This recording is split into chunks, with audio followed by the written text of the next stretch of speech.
చూస్తేనేమో wife and husband అని ఉన్నారు కదా, చాలా చిన్నపిల్లలాగా కనిపించారు. సో వాళ్ళ స్టోరీ ఏంటో తెలుసుకోవడానికి పిలిపించాను అనమాట. Hi Jagadish. What you say? ఏంటిది మాకేంటిది అంటున్నాను. ఏంటి మీ ఇద్దరు పరిచయం ఎలా జరిగింది? ఇన్స్టాగ్రామ్ లో అన్నయ్య. అయ్యే మరి పిల్ల ఆలోచనలు అంటే.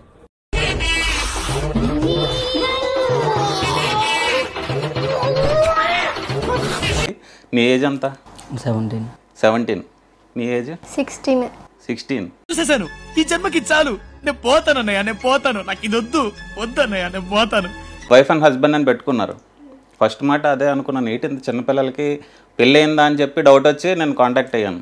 అంటే ఏంది, ఎందుకు ఇవన్నీ ఎందుకు బాగానే చేసుకుంటున్నావు కదా? అసలు ఏంటి, పెళ్ళి అయిందా?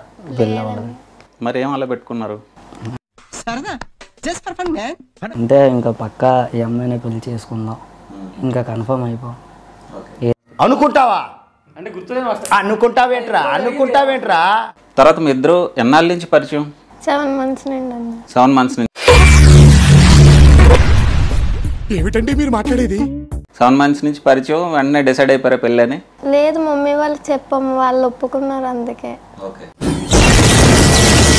నువ్వు ఎక్కువ మాట్లాడుతున్నావు, తను ఎక్కువ మాట్లాడుతుందా? అలాగని ఏం లేదు. నువ్వు మొహమాట పడుతున్నావు బాగా. అలాగని ఏం లేదండి. ఓకే, నవ్వుతా సిగ్గు లేకుండా. అసలు ఏం చేస్తుంటావు జగదీష్ నువ్వు? నేను డ్రమ్స్ వాయిస్తాను. డ్రమ్స్ వాయిస్తావు. అయ్యబ్బయ్య చేతో ఒకటయ్యి దేశాన్ని ఉద్ధరించరా కానీ ఎంతవరకు చదువుకున్నావు? 10th తో చదివి ఆపిస్తానండి. ఎందుకు? ఓపెన్ 10th రాస్తే వెళ్ళాను కానీ ఫెయిల్ అయిపోయాను.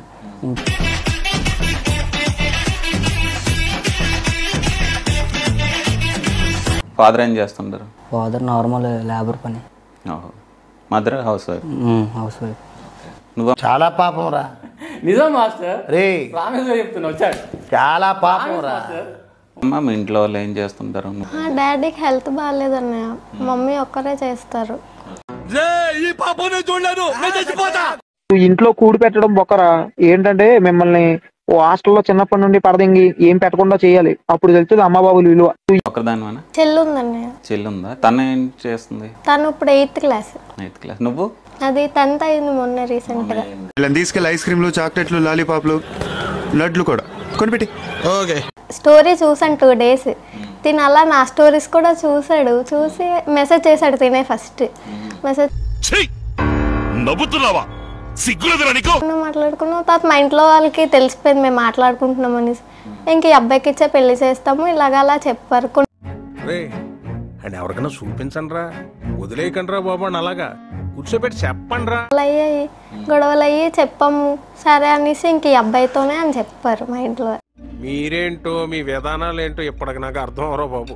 ఇప్పుడు కాదు, ఒక 8 years తర్వాత పెళ్లి చేసుకోమని. ఇంకా 8 years తర్వాత అంటే నువ్వు మాట్లాడించావు, నేను ఇక్కడి నుంచి వెళ్ళిపోతాను. కూర్చో. కూర్చోడానికి కుర్చీలా ఉంది, కుంపట్లా ఉంది, కాలిపోతుంది. కూర్చో. 8 years ఉంది ఇంకా మా పెళ్లికి. ఏదన్నా నేను లైఫ్లో సెటిల్ అవుతాను కదండి. నేను లైఫ్లో సెటిల్ అయితే నాకు ఒక నమ్మకం అనేది రావాలా.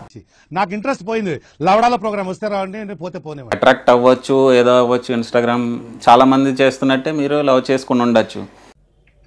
మీరు ఏమి సంపాదించుకుంటారా? తను నన్ను వదలదు, నేను తను వదలండి. అదే పక్క అయితే కన్ఫర్మ్ అయితే అదే. సిగ్గు లేకుండా మళ్ళీ నవ్వు ఒకటి మొహం మీద. అమ్మాయి మీద నాకు నమ్మకం ఉంది, నా మీద అమ్మాయికి నమ్మకం ఉంది.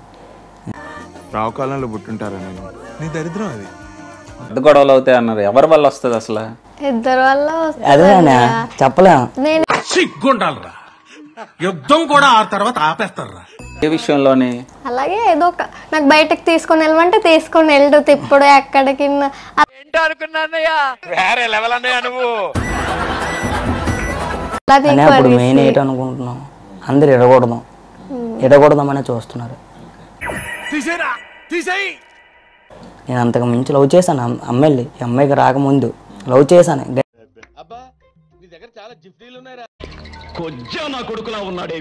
ఫస్ట్ అమ్మాయి ఇదే, లాస్ట్ అమ్మాయి కూడా ఇదే అనుకోని నా మనసులో అనిపిస్తుంది.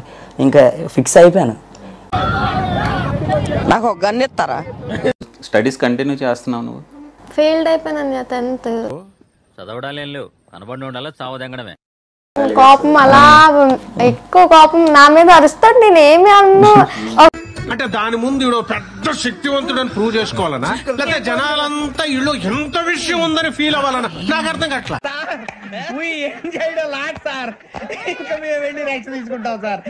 అదెవరో తెలుసా? నేను పెట్టే ప్రతి పోస్ట్ ని లైక్ చేయడమే కాకుండా కామెంట్ చేసి 10 మందికి షేర్ చేసే ఉన్నత భావాలున్న వ్యక్తిరా.